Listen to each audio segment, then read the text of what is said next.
செல்வ பிறந்த ஏற்கனவே வழிமொழிந்து பேசிட்டார், எங்களுக்கும் ஆட்சியில் பங்கு. பவர் கிடைக்குதுன்னு அவ்வளோ சீக்கிரம் விட்டுற மாட்டாங்க. ஏன்னா இப்போ காங்கிரஸ் இந்த கலாட்டா பண்ணுறதுனால நாங்கள் எதிர்கட்சியாக உட்காரத்துக்கு கூட ரெடிங்க, ஆட்சியில் பங்கு கிடையாதுங்க. திமுக கொஞ்சம் அட்வான்ஸாகவே பிரேமலதாவோட இருக்காங்க. காங்கிரஸ் இருந்தாலும் காங்கிரஸுக்கு நாங்கள் தான் சார் வேலை செய்யணும்.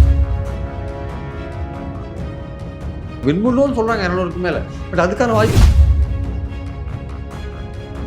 அது போகிறதுனால அங்கேயும் பிரச்சனை வரும். ஊடக அறத்தோடு செயல்பட்டு வரும் நியூஸ் ஃபோக்கஸ் தமிழ் சேனலை சப்ஸ்கிரைப் செய்து ஆதரியுங்கள்.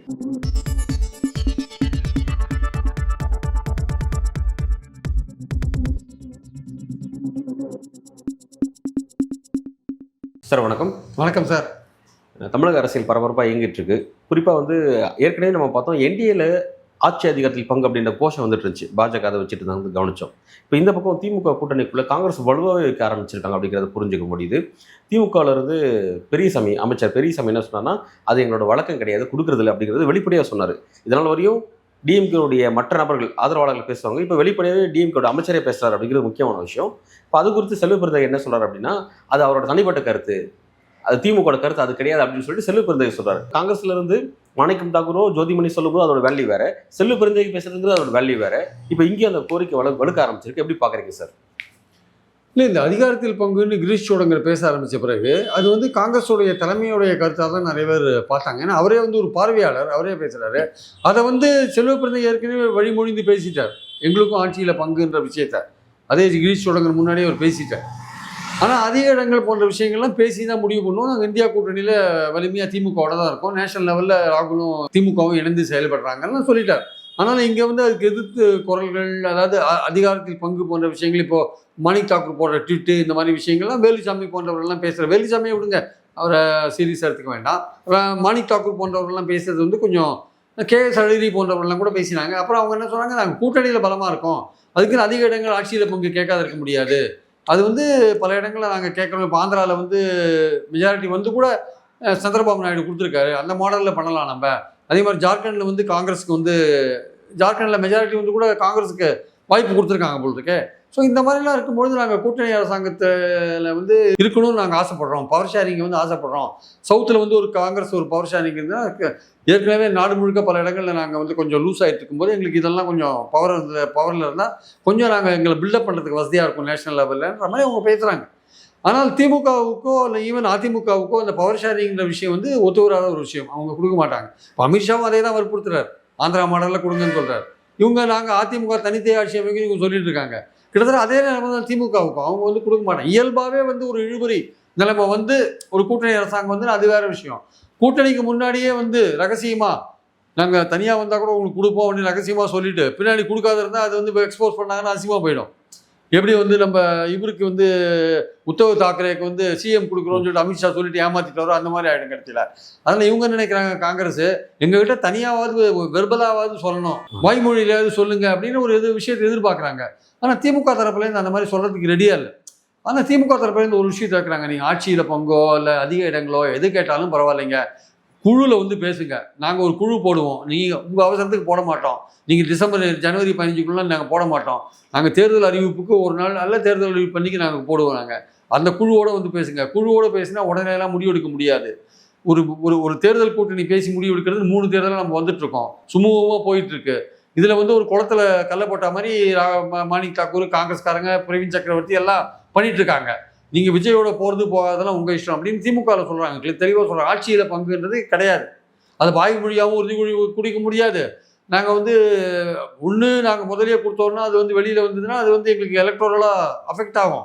தேர்தலுக்கு அப்புறம் நாங்கள் கொடுக்குற மாதிரி ஐடியாவும் இல்லை. ஒருவேளை இழுபறி நிலைமை வந்ததுன்னா உங்ககிட்ட ஆதரவு கேட்போம், அப்போது நம்ம அதை பற்றி பேசி முடிச்சுக்கலாம். இப்போ தேவையில்லை, நாங்கள் தனியாகவே வின் பண்ணுற அளவுக்கு தான் நாங்கள் போட்டியே போடுவோம் அப்படின்ற மாதிரி திமுக தரப்பில் சொல்கிறாங்க. ஆனால் காங்கிரஸ் தரப்பில் ராகுல் காந்தியே ஆட்சியில் பங்கு அதில் உறுதியாக இருக்காருன்னு ஒரு தகவல் இருக்குது. இல்லை அவர் இங்கே தூண்டி விடுறாருங்க, அதிக இடங்கள் வாங்கிறதுக்காக தூண்டி விட்டுன்னு இருக்காரு, பிள்ளையும் கிள்ளி விட்டு தொட்டிலையும் ஆட்டின்னு இருக்காரு அப்படின்னு ஒரு கருத்தும் இருக்குது. ஆனால் அதை கிரீஷ் சோடங்கர் என்ன சொல்கிறாரு, இப்போ உங்களுக்கு பவர் கொடுத்தா நீங்கள் வேண்டாம் சொல்லுவீங்களா? பவர்ன்றது எல்லாரும் எதிர்பார்க்கறது. எதுக்கு அரசியல் கட்சி வச்சுருக்கோம்? ஒரு பவரில் போகிறதுக்காக தானே வச்சுருக்கோம். அதனால் அது எதிர்பார்க்கறதுல என்ன தப்பு இருக்குன்னு அவர் கேட்குறாரு. அதில் ஒரு நியாயம் இருக்க கூட. ஏன்னா எல்லாமே அரசியல் கட்சியை பவரில் போகிறது தானே வச்சுருக்காங்க. இப்போ அவங்களுக்கு பவர் கொடுத்தா அடுத்து விசிகே பவர் கேட்பாரு, அப்புறம் சிபிஎம் சிபிஐ எல்லாம் பவர் கேட்பாங்க, எம்டிஏங்க பவர் கேட்பாங்க. எல்லாரும் சிபிஎம் சிபிஐ தெளிவாக இருக்காங்க.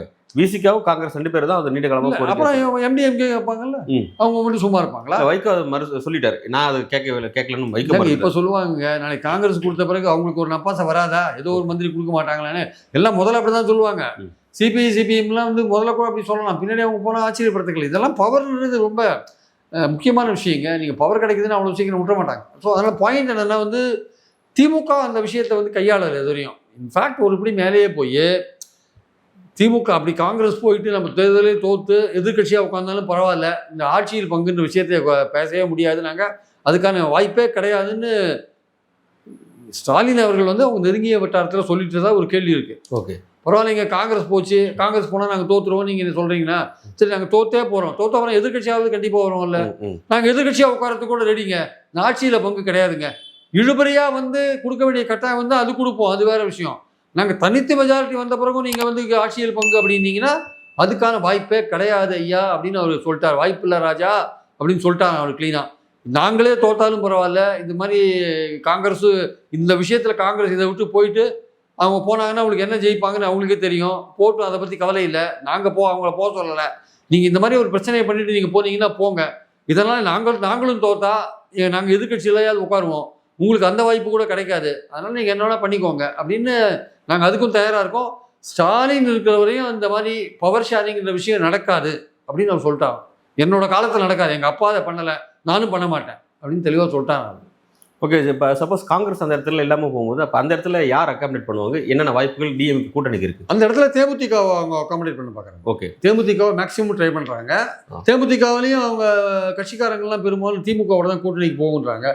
அவங்க மாவட்ட செயலாளர்கிட்ட கருத்து கேட்டதில் ஒரு 50-52 மாவட்ட செயலாளர் திமுகவோட போகணும்னு சொன்னாங்க. அது வந்து பிரேமலதாக்கு கொஞ்சம் அதிர்ச்சி தான். ஏன்னா பாஜக வந்து தூண்டில போடுது தேமுதிக எப்படி வந்தாலுன்ட்டு. இங்கே திமுக தரப்புலையும் பார்க்குறாங்க. இங்கேயும் திமுக தரப்புலையும் ராஜ்யசபா தராங்க, 4 வேகன்சி அவங்களுக்கு கிடைக்கும். அதிமுக தரப்புல 2 தான் கிடைக்கும். 2 வந்து ஒரு அன்புமணிக்கு ப்ராமிஸ் பண்ணதா சொல்கிறாங்க. அது இந்த வாட்டி கொடுப்பாங்களா அடுத்த வாட்டி கொடுப்பாங்களா தெரியாது. ஆனால் அதே சமயம் தேமுதிகவுக்கு கொடுப்பாங்களா மாட்டாங்களா? அப்போ அன்புமணிக்கு அப்போ 2யுமே அதிமுக காரங்க கூட்டணி கட்சி கொடுத்தா அதிமுகவில் பிரச்சனை வரும்ல. அங்கே தம்பிதோட 10வது தடவை எம்பி ஆகணும்னு நினைக்கிறாரு, அவருக்கும் பதவி காலம் முடியுது. இதனால ஜிகே வாசன் வேறு உள்ள கலை போடுறாரு. ஸோ அதனால் இவங்களுக்கு எவ்வளோ பேருக்கு தான் அதிமுக கொடுக்க முடியும்? 2வது எலெக்ஷனுக்கு அப்புறம் அதிமுக எவ்வளோ இடங்கள் பெறும்? அதனால ராஜ்யசபா உறுப்பினர் தேர்ந்தெடுக்க முடியுமா, 2 வேகன்சி அவங்களால தேர்ந்தெடுக்க முடியுமான்னு பல விஷயம் இருக்கு இல்லையா? முடிவுகள் எப்படி இருக்குன்னு தெரியாது. அப்படி இருக்கும்போது வர இருக்கிற கையில் இருக்கிற 2 வேகன்சியை 2மே நீங்கள் கூட்டணி கட்சி கொடுத்துட்டீங்கன்னா அதிமுக காரங்க அதை பற்றி யோசிக்கிறாங்க. கட்சிக்காரங்க நமக்கு ஏதாவது ஒன்று கொடுக்கணும், 2த்தையும் கொடுக்க முடியாது. அப்போது தேமுதிக என்ன நினைக்குது, அவங்க வந்து அன்புமணிக்கு ப்ராமிஸ் பண்ணியிருந்தாங்கன்னா நமக்கு கிடைக்காது, அப்போ நம்மளை அவங்க ஏமாற்றிடுவாங்க, அதனால் வந்து நம்ம மெதுவாக தான் நம்ம வந்து விஷயத்தை முடிக்கணும் அப்படின்ட்டு தான் அந்த மாநாட்டில் என்ன பண்ணிட்டாங்க, முடிவு அறிவிக்காக விட்டாங்க. ஒன்று திமுக தரப்புக்கு போகணுன்ட்டு பல மாவட்ட செயலர் சொல்லிட்டாங்க. இன்னொன்று அதிமுகவில் ராஜ்யசபா கிடைக்கலன்னு தெரியல. திமுகவில் இவங்க போகிறதுல என்ன பிரச்சனை இருக்குன்னா, ராஜ்யசபா ஓகே, அங்கே வந்து இடங்கள் தான் பிரச்சனை. இவங்க கேட்குற 15 இடங்கள் கிடைக்காது. பிரேமலதா அவர்கள் வந்து இன்னைக்கு என்ன சொல்கிறாங்க அப்படின்னா, அதிமுக கூட்டணிக்குள்ள 30 சீட்டு கேட்டதா செய்திகள் வெளியேற்றிருக்கு. 30 சீட்டு ப்ளஸ் ஒரு ராஜ்யசபா சீட் அப்படின்ற மாதிரி.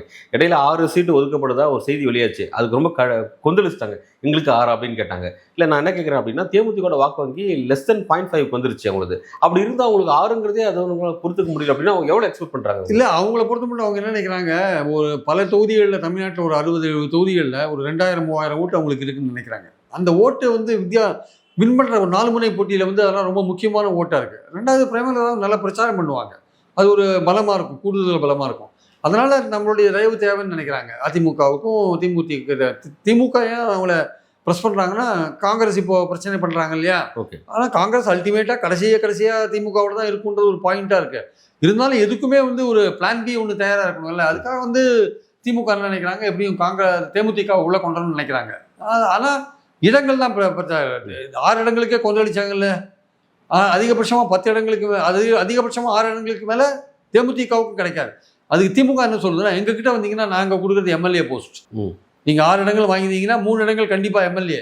நீங்கள் இப்போ 16லையும் உள்ள இல்லை, 21லையும் உள்ள இல்லை, இந்த எலெக்ஷனில் நீங்கள் உள்ளே போகணும், இல்லாட்டி உங்களுக்கு எல்லாமே அங்கே அப்ரூவல் எல்லாமே எதுவுமே அங்கீகாரம் எல்லாமே போயிடும். அதனால் ஏற்கனவே போச்சு. நீங்கள் மறுபடியும் பிடிக்கணும்னா உள்ளே போகணும். அப்போ உள்ளே போகிறதுனா நீங்கள் ஒரு 3 எம்எல்ஏவாவது உள்ளே போகணும். அப்போ நீங்கள் எங்கள் கூட வந்தீங்கன்னா கண்டிப்பாக 3-4 எம்எல்ஏ உள்ளே போக முடியும். நாங்கள் கொடுக்குறது 6-7 சீட்டை வாங்கிட்டு போனீங்கன்னா கண்டிப்பாக உங்களுக்கு வெற்றி வாய்ப்பு இருக்குது. ராஜ்யசபாவும் நாங்கள் கொடுக்குறோம் அப்படின்னு சொல்கிறாங்க. இந்த அதிமுகலையும் அதிகமான இடங்கள் அதிகமாக போனால் அதிமுகவில் 10க்கு மேலே கொடுக்கறதுக்கு வாய்ப்பு இல்லை. ஆனால் 10ல் எவ்வளோ ஜெயிப்பாங்கன்னு தெரியாது. அவங்க ராஜ்யசபா கொடுக்குறாங்களா இல்லையான்னு தெரியாது. ஸோ இதெல்லாம் பார்க்கும்போது 2 சைடும் பேச்சுவார்த்தை போயிட்டுருக்கு. அது திமுக கொஞ்சம் அட்வான்ஸாகவே பிரேமலதாவோட இருக்காங்க. ஏன்னா இப்போ காங்கிரஸ் இந்த கலாட்டா பண்ணுறதுனால காங்கிரஸ் போனால் மற்ற திமுக இருக்கிற மற்ற கட்சிகளும் சந்தோஷமாக இருக்காங்க. என்னென்னா அவங்களுக்கு கொஞ்சம் அந்த இடங்களில் பகிர்ந்து கொடுப்பாங்க இல்லையா. அந்த 25 இடங்களில் கமலஹாசன் அவங்கவுங்க எல்லாருக்கும் பகிர்ந்து கொடுக்க முடியல. அதனால் 25 இடம் மிச்சமாகும் இல்லை அவங்களுக்கு. அதை வச்சு எல்லாருக்கும் ஈக்குவலாக கொடுத்து எல்லாரும் இன்க்ரீஸ் பண்ணலாம்ல எல்லாருக்கும். அதனால் ஓகே. திமுக என்ன நினைக்குது, தாங்கள் செஞ்ச தேர்தல் வேலையினால அவங்க ஆட்கள் தேர்தல் வேலைகளை கீழாக செஞ்சுருக்கிறதுனால பல விதமான நலத்திட்டங்களை கொண்டு போய் சேர்த்துருக்கிறதுனால அதன் மூலமாக தாங்கள் வின் பண்ண முடியும் அவங்க நினைக்கிறாங்க. அதனால் காங்கிரஸை பற்றி மைனாரிட்டி ஓட்டு போயிடும் அப்படின்னு சில பேர் சொல்கிறாங்க. திருப்பரங்குன்றம் விஷயத்துக்கு அப்புறம் என்டையர் ஒட்டுமொத்த முஸ்லீம்களும் திமுக தவிர இறங்கி ஓட்டு போட மாட்டாங்க.